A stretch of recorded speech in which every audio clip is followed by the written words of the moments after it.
Mientras 25 millones de personas viven en la oscuridad total, un hombre acumula 5.000 millones de dólares. Kim Jong-un, yates de 7 millones, trenes blindados, Mercedes Maybach, estaciones de esquí privadas.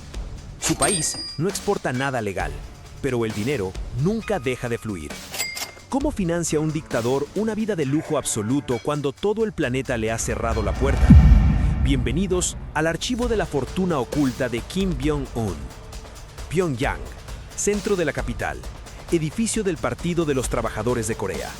Tercer piso, oficina número 39, Room 39, la oficina 39. Creada en 1970 por Kim Il-sung, el abuelo del actual dictador. Objetivo: generar divisas extranjeras para la familia Kim. No es una oficina administrativa, es una máquina criminal de Estado. Tráfico de drogas, falsificación de billetes, lavado de dinero, contrabando de marfil, venta ilegal de armas, ciberataques masivos. Todo coordinado desde una sala secreta en Pyongyang. John Il-chun, director actual, responde directamente a Kim Jong-un. La Oficina 39 no opera como una banda criminal cualquiera, opera como un ministerio de finanzas paralelo. Tiene 18 delegaciones en el extranjero, embajadas norcoreanas que funcionan como centros de distribución, diplomáticos con inmunidad que transportan efectivo en valijas. El Departamento del Tesoro de Estados Unidos lo describe así: una rama secreta que proporciona apoyo crítico al liderazgo de Corea del Norte a través de actividades económicas ilícitas. Según estimaciones de inteligencia estadounidense, la Oficina 39 recauda entre 500 millones y 2.000 millones de dólares al año. Destino del dinero, programa nuclear, misiles balísticos y la vida del lujo de Kim Jong-un.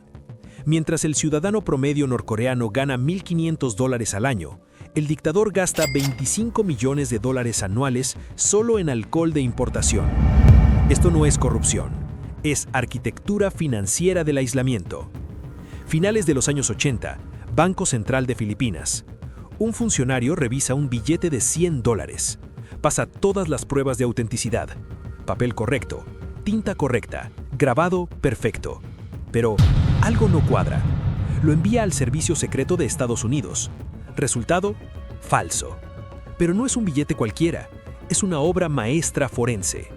Papel: 75% algodón, 25% lino. Exactamente la misma composición que los billetes auténticos. Producido legalmente solo por una empresa estadounidense. Tinta con componentes idénticos. Impresión calcográfica. El mismo método complejo del Departamento del Tesoro. Las imágenes grabadas eran más finas que las producidas por la Oficina de Grabado e Impresión de Estados Unidos. Los apodaron Super Dollars o Super Notes. Durante más de 2 décadas circularon por el mundo sin ser detectados.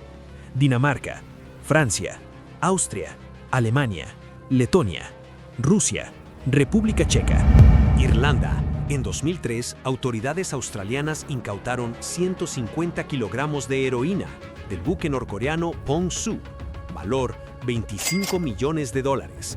Entre las drogas, superdólares. Estados Unidos cambió 2 veces el diseño del billete de $100. En menos de 2 años, aparecieron copias idénticas de la versión actualizada. El FBI lanzó una operación encubierta de 8 años. Nombre en clave: Royal Charm y Smoking Dragon. Infiltraron agentes haciéndose pasar por criminales. Dejaron pasar contenedores con contrabando para rastrear la red. Los superdólares aparecían escondidos entre páginas de libros, enrollados en tubos de telas, en cajas con doble fondo llenas de juguetes. Para atrapar a los distribuidores, el FBI organizó una boda falsa, una fiesta de divorcio en la mansión Playboy. Resultado: 87 arrestos, pero la fuente nunca se detuvo. Según el Departamento de Defensa de Estados Unidos, Corea del Norte ganó entre 15 y 25 millones de dólares anuales solo con la falsificación de billetes. En 2005, congelaron 25 millones de dólares del régimen en el banco Delta Asia de Macao. Crisis diplomática inmediata. Hoy se cree que aún circulan superdólares norcoreanos, invisibles, perfectos, imposibles de rastrear. Taeyang-ho, la palabra coreana para sol, no es un tren, Es una fortaleza móvil, verde oliva con franjas amarillas, 90 vagones disponibles. En sus viajes utiliza 21 vagones, blindaje total, ventanas antibala, placas reforzadas en el piso contra explosiones, velocidad máxima 60 km por hora. ¿Por qué tan lento? Porque el peso del blindaje es descomunal. No viaja solo, lo acompañan 2 trenes adicionales. Uno adelante, inspecciona vías y estaciones. Uno atrás, transporta 100 guardaespaldas y suministros. Interior, salas de conferencias, dormitorios privados, restaurante de lujo, conexiones telefónicas satelitales, televisores de pantalla plana, vagones para transportar 2 Mercedes-Benz blindados, valorados en $500,000 cada uno. Un vagón dedicado a transportar un helicóptero para evacuaciones de emergencia. Konstantin Pulikovsky, oficial ruso que viajó con Kim Jong-il en 2011. Su testimonio: podía elegir cualquier plato de origen ruso, chino, coreano, japonés o francés. Había una gran variedad de vinos traídos directamente desde París, langosta fresca, las más variadas exquisiteces de cualquier parte del mundo. Kim Jong-il llegó a decir: en mi tren puedes degustar desde langosta hasta las mejores comidas del planeta. El padre de Kim gastaba $700,000 mensuales solo en coñac. Johnny Walker de etiqueta azul, Burdeos y Beaujolais de Francia. El tren no solo es un medio de transporte, es un símbolo de paranoia y exceso, porque cuando puedes morir en cualquier momento, viajar se convierte en vivir dentro de un búnker de lujo en movimiento. Febrero de 2025. Bybit, exchange de criptomonedas con sede en Dubái. Un desarrollador descarga lo que parece ser un simulador de comercio de acciones. Error fatal. Es malware. Semanas después, durante una transferencia rutinaria, desaparecen 400,000 Ethereum, valor $1.500 millones. El mayor robo de criptomonedas de la historia.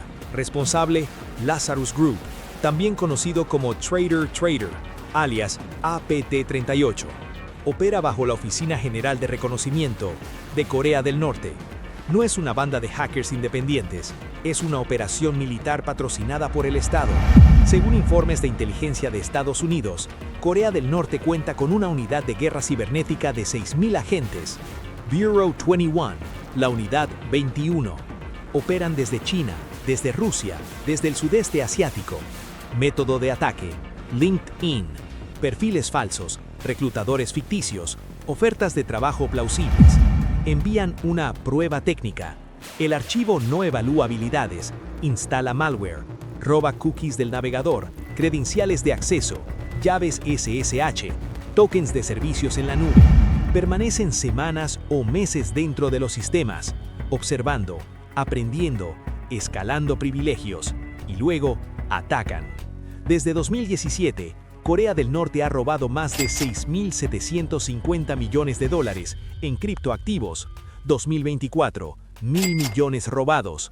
2025, 2.000 millones robados. Aumento del 51% interanual.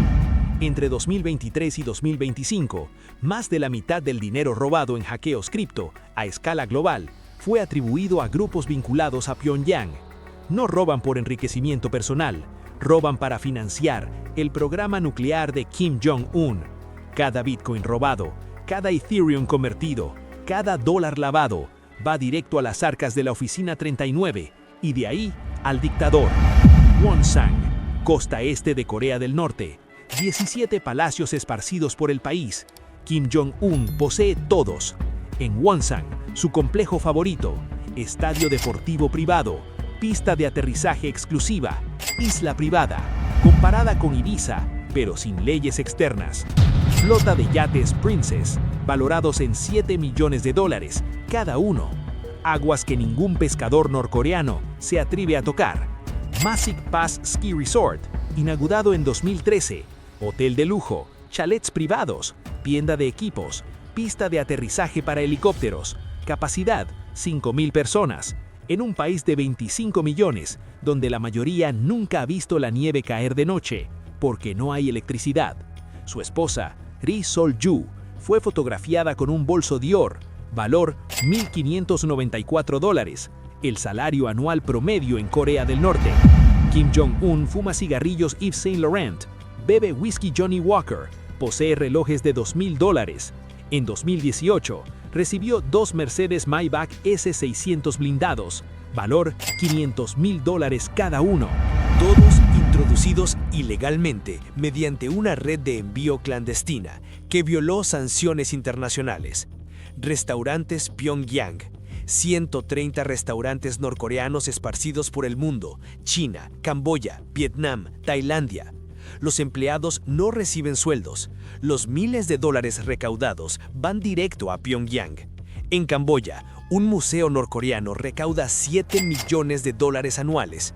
Acuerdo con el gobierno camboyano, los primeros 10 años, Corea del Norte se queda con todas las ganancias.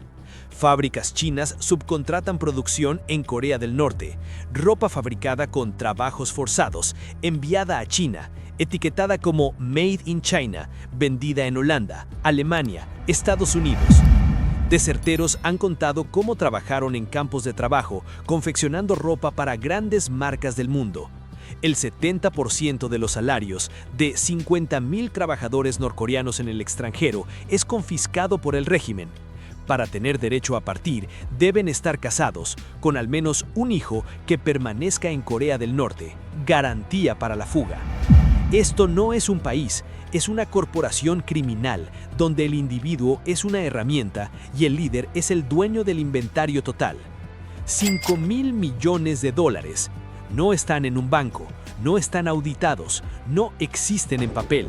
Están en más de 200 cuentas bancarias extranjeras. Austria, Liechtenstein, Rusia, Singapur, China, Suiza, Luxemburgo. Muchas de estas cuentas contienen cientos de millones de dólares en efectivo. Mientras los satélites muestran a Corea del Norte sumida en oscuridad absoluta cada noche, en el centro de Pyongyang, el dinero fluye sin cesar. Kim Jong-un no es solo un dictador, es el director ejecutivo de una estructura de sombras que convirtió un estado paria en una máquina de generación de efectivo. La paranoia del dictador no es por su seguridad, es por mantener intacta la burbuja de cristal en la que vive, porque cuando el poder se ejerce sin límites, la riqueza no es una opción, es un arma de control. La oficina 39 sigue operando. Los superdólares siguen circulando, el Lazarus Group sigue atacando, y mientras el mundo debate sanciones, Kim Jong-un sigue acumulando, porque el oro siempre brilla más fuerte en medio de la oscuridad absoluta. El nivel de opulencia que oculta Kim Jong-un es una maquinaria de desvío de recursos que solo hemos visto colapsar. Si quieres ver cómo funciona el Office 39 y cómo roban millones de dólares todos los años, ve a ver el video que está en pantalla ahora mismo. Haz clic.